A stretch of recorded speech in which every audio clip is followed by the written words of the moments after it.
आज का विषय है BHU बनारस यूनिवर्सिटी का प्रोफेसर गणेश्वर चौबे द्वारा संताल, मुंडा, गोंड, भील एवं अन्य आदिवासी जनजातियों को विदेशी कहना और ब्राह्मणों को भारत का मूल निवासी कहना एक भयंकर षड्यंत्र, डीएनए के आधार पर पर्दाफाश। डीएनए ने 2002 में ही ब्राह्मणों को सारे देश में नहीं दुनिया में नंगा करने का काम किया कि वो भारत के नहीं हैं। फिर राखीगढ़ी कर्नाटक में जो डीएनए फिर दोबारा रिसर्च हुआ बसंत सिंधे मेरे राय के द्वारा, जो हमारे प्रोफेसर विलास खरात सर के द्वारा किताब भी प्रकाशित हुई, उसमें भी दुनिया के सामने ब्राह्मणों को विदेशी घोषित किया गया। लेकिन वो खुद विदेशी रहते हुए भी, खुद वो चोर रहते हुए भी दूसरे को चोर क्यों बना रहा है कि बार बार ब्राह्मण ने आपको छुपाने का कोशिश क्यों करता है। अगर हम लोग छोटी सी एक बात को, अगर उदाहरण को हम लोग पकड़ते हैं तो स्वाभाविक है, जब भी कोई चोरी करता है तो वो बचने के लिए वो एक ही बार पुलिस स्टेशन पर रट लगाए रहता है कि मैंने चोरी नहीं किया। एक चोर कभी कबूल नहीं करता कि मैं चोर हूं। ठीक उसी तरह ब्राह्मण भी विदेशी है और विदेशी रहने के बावजूद भी वो अपने आप को बहुजन मूल निवासी साबित करने का कोशिश कर रहा है। और ये विदेशी से हमारे महापुरुषों ने भी लड़ा।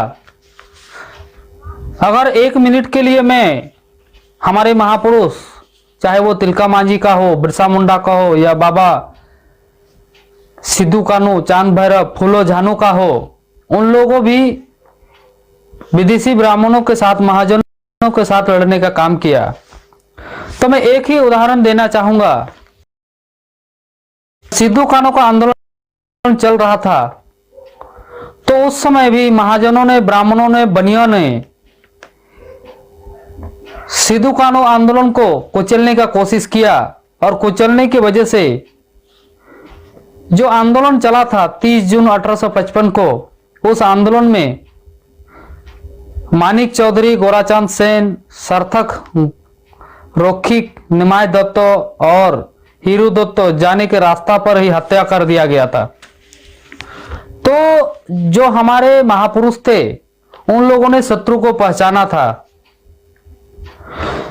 और आज बार बार डीएनए रिसर्च के द्वारा, चाहे वो नेहरू के द्वारा, चाहे वो भागवत के द्वारा, अपने आप को विदेशी मानना और फिर दूसरे को बताना नहीं विदेशी यहां कोई नहीं है। अभी मोहन भागवत का बयान बार बार जारी करना, यह अपने आप में एक संकेत है कि ब्राह्मण बहुत डरा हुआ है। और ये इतना डरा हुआ है कि आज वामन मेश्राम की वजह से, जो 2002 में डीएनए रिसर्च हुआ, और ब्राह्मणों को जवाब देना चाहिए विचारधारा के अनुसार। क्योंकि इतिहास में देखा गया तीर धनुक लेकर के लड़ने का काम हुआ। जब मुगल थे तलवार लेकर लड़ने का काम हुआ, बुद्धा थे विचार को लेकर लड़े। तो जिस समय जो हथियार था उस समय उससे लड़ा गया। लेकिन आज हथियार के दम पर लड़ा नहीं जा सकता ब्राह्मणों के साथ, विचार के दम पर लड़ा जा सकता है। इसलिए वामन मेश्राम साहब और बाबा साहब ने भी बार बार कहने का कोशिश किया। और वामन मेश्राम साहब ने एक किताब भी लिखा, विचार में परिवर्तन किए बगैर आचरण में परिवर्तन नहीं हो सकता। तो अगर ब्राह्मण हमें सर्टिफिकेट देने का काम कर रहा है, आदिवासियों को विदेशी कहने का कोशिश कर रहा है, तो आदिवासियों के बुद्धिजीवी को भी उसके विचार के विरोध में एक नया विचार वामसेव ने तैयार किया। तो आदिवासियों को, बुद्धिजीवी को भी आगे आने चाहिए और आगे आकर के ये जो गौनेश्वर चौबे के द्वारा हमें विदेशी घोषित कर रहा है, उसको विदेशी घोषित करना चाहिए। और जमींदार जोतदार ब्राह्मणों से लड़ने का काम तो हमारे महापुरुषों ने किया, आदिवासियों ने भी किया।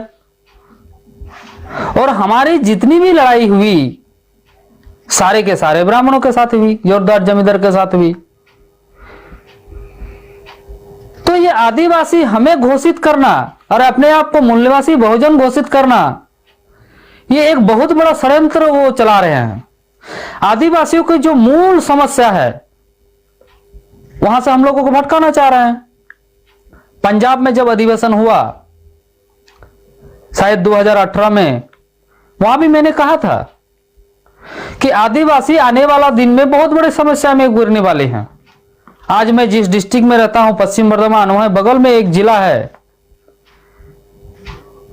बीरभूम, तो वहां एशिया महादेश का दूसरा सबसे ओपन कास्ट माइंस होने वाला है, कोयला उत्पादन होने वाला है, खूनी खदान होने वाला है।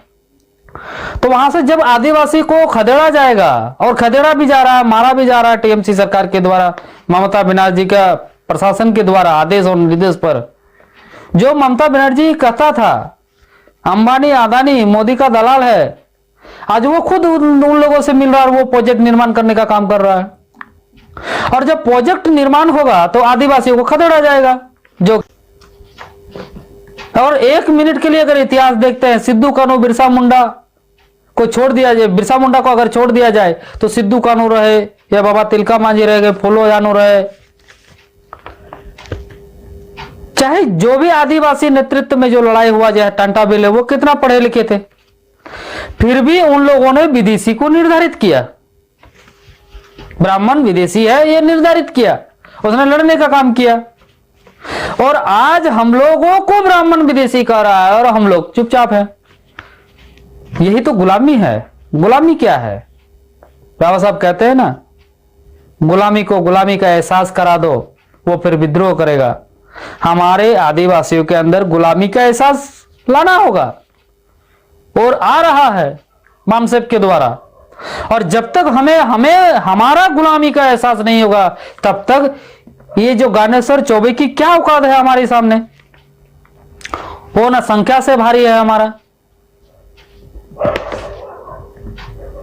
ना बुद्धि में बलवान है।